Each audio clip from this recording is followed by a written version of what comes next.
plenty more to play for in rematch versus Bears. Minneapolis, App. The Minnesota Vikings have won a whole bunch of games since their previous matchup with Chicago, a steady march to become NFC North champions that has put plenty of distance between the playoffs they're about to enter and that ugly first half they played against the Bears. That's precisely where their path to the postseason began to straighten out. When Case Keenum replaced the ailing Sam Bradford again at quarterback, the Vikings steered themselves back on course that night of October 9 for a 2017 victory that was the first of 8 straight. For as much as coaches and players speak about the clichéd one game at a time focus, momentum can be an undeniable force. It was big, said wide receiver Stefon Diggs, who hobbled through that game with a groin injury. I wouldn't say really like a turning point, but definitely some momentum moving into the rest of the season that no matter how we've got to do it, we can get a W and finish.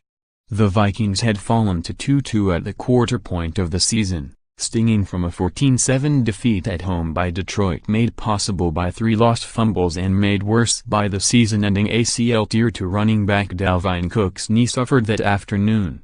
After missing the 3 previous games with knee trouble, Bradford was cleared to return against the Bears.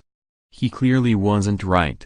Bradford was sacked 4 times, and the Vikings totaled 34 yards on 6 possessions while he was in the game. Keenum took over again late in the second quarter and, 10 wins later, has the Vikings on a Super Bowl track that could have been wrecked by the absence of 2 of the team's most vital players. It was that stretch that we talk about, wide receiver Adam Thielen said. Every game seemed like a bigger game. This rematch with the Bears, 5-10, on Sunday has proven to be just as important for the Vikings, 12-3.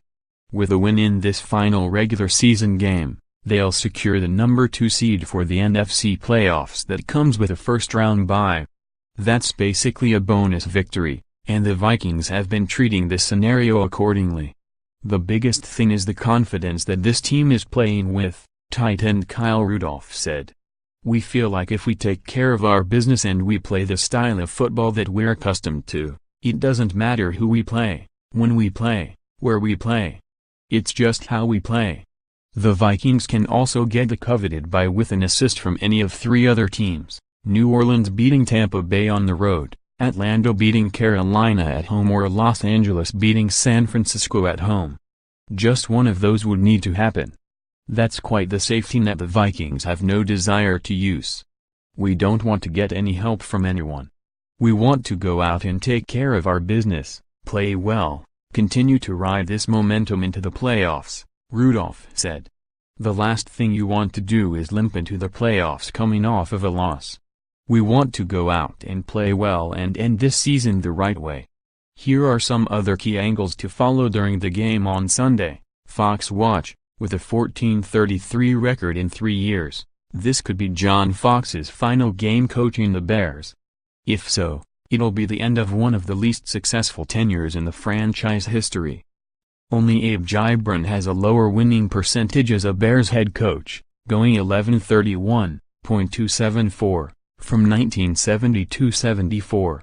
Fox helped orchestrate quick turnarounds with Carolina and Denver, joining Don Shula, Bill Parcells, Dan Reeves, Dick Vermeil and Mike Holmgren as the only coaches to lead 2 franchises to Super Bowl appearances, but he hasn't experienced similar success in Chicago. I've never had trouble getting employment in this league, Fox said this week, and I'm not going to start worrying about it now. You again? This is the 5th time in 13 years that the Bears will wrap up the regular season in Minnesota, including 3 of the past 4. But this is the first of these finales that features any kind of postseason impact. Both teams were eliminated in 2016, 2014 and 2011. The Bears already had the division title clinched in 2005. It's still a game. Everybody has to play it. And you have to approach it that way, Fox said. It will be no different for us. Long way. Bears quarterback Mitchell Trubisky has come a long way since he debuted against the Vikings in that matchup in Chicago nearly 3 months ago, and the 2nd overall pick in the draft would love to show it. Trubisky completed 12 of 25 passes for 128 yards on October 9, and his interception in the closing minutes set up the winning field goal by the Vikings. Though his passer rating is a paltry 78.5, Trubisky already holds the franchise rookie passing record with 2,015 yards. With the Bears expanding the playbook for him, Trubisky has gone from completing 53% of his passes through his first 7 games to 71% over the past 4 games while throwing for 880 yards. Hopefully the game will slow down for me a little bit, and I'll be able to see things a little better, Trubisky said. Standing pat? If the Bears fire Fox, Vikings offensive coordinator Pat Shurmur could find himself a candidate for the vacancy.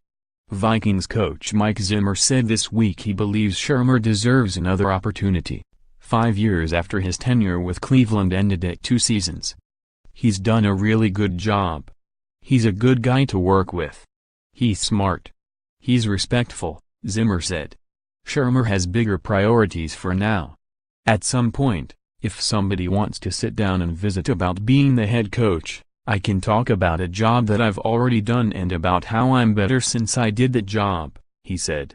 For more NFL coverage, http://www.pro32.app.org and http://www.twitter.com/app_NFL